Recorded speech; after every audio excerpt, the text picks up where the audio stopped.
Buridibud Ilocano mga bossing at madam, diskartehan natin yan. Isa na namang lutuing Ilocano ang ibabahagi ko sa inyo ngayon mga bossing at madam. Ito ay ang tinatawag naming buridibud. Base sa tradisyonal at nakasanayan, ito po ay hindi na ginigisa. Rektahan na sa kumukulong tubig ang mga rekado at bagoong na pampalasa. Pero hindi rin naman siguro masama kung paminsan-minsan ay baliin natin ang nakasanayan. Kaya ito, naisipan ko namang igisa.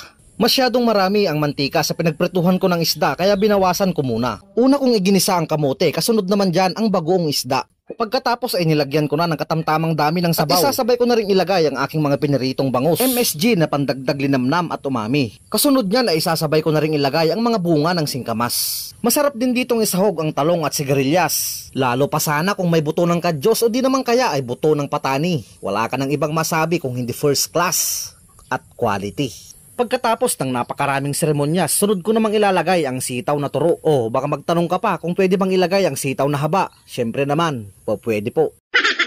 Lahat ng gulay na nasa pakbet ay pwede rito kaya hindi kayo malilito. Nakapagtalbos nga rin pala ako ng aking tanim na kamote kaninang umaga pero hindi ko naman nailuto kaya ngayon ay isasahog ko na. Hindi ko na naipakita pero nung malambot na ang laman ng kamote, nagdurog ako ng kaunti para mas lumapot at mas maging malasa ang sabaw.